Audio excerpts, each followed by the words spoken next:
Okay, so in today's video we're going to talk about 10 weapons that were used during the Revolutionary War. Now the first one we're going to talk about is a mortar. The mortars were cannons that were placed on blank slates of wood and bolted in to keep it stable and fired a iron ball, a giant iron ball, over a wall or over whatever you were trying to get into. Shot very high, wasn't very far or accurate, but it did the purpose that it needed to be done during what it needed to be done for. So number 9 is going to be the garrison cannons. These cannons were put on naval ships and forts.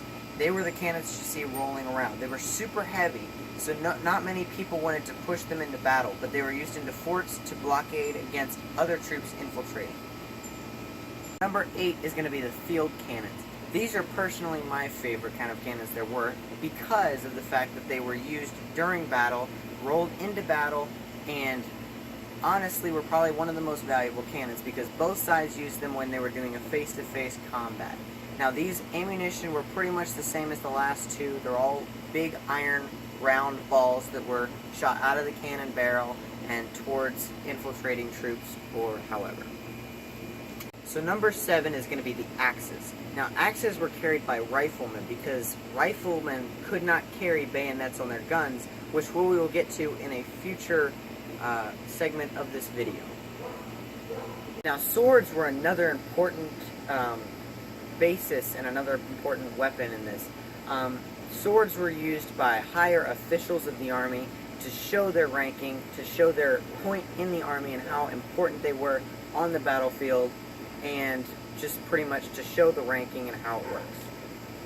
Now number 5 is going to be the bayonet. Bayonets were attached to the end of the guns. They were little daggers, I guess you could call them. They were daggers that were attached to the ends of the barrels of the guns. They were very useful at shorter range because of the fact that the guns, most guns in that time period, took way long to reload. So having that dagger at the end of your gun made it so that you could fight close up. You didn't always have to be back. So number 4 on our list is going to be the pistols. Now pistols, the reason that they were used is because they were super quick to reload. How bullets were loaded in the olden day barrels, there was a lead shot that was stuck down into the barrel and shoved down with a push rod, gunpowder, the rest was whatever. Now, when you had a shorter barrel, it was a whole lot easier to load a bullet faster than it would be to load a long-barreled musket or even a longer-barreled rifle musket. Now, number 3 is going to be our just normal muskets. They just shot the lead shot, had a smooth bore barrel, which means that there was no curvings, it was just a straight shot, very smooth on the inside, and they weren't super accurate. They didn't shoot super long. But the thing about the muskets is that it's just like a slug shot nowadays, where it's so thick and so big that when it hits when it impacts whatever it's aiming at, it just demolishes whatever it hits. So number 2 on our list is going to be the rifled barrels. Now rifled barrels are just barrels on the end of a musket that have a spiral motion on the inside of the barrel that spins the ammunition. This makes the gun way more accurate, shoot way longer, and still does the damage of a normal musket. The problem with this is it takes a whole lot longer to load this than a normal smooth bore barrel because they are a whole lot longer. The reason that I made this number 2 is because I think it's pretty cool that even nowadays those spiral barrels are still used in our most common rifles, like hunting rifles and military rifles and that kind of sort of thing. Okay, so number 1 on our list is going to be camouflage. Now camouflage is honestly my favorite because of the fact that camouflage was born in this war and is still used today. Everywhere across the world it is still used today.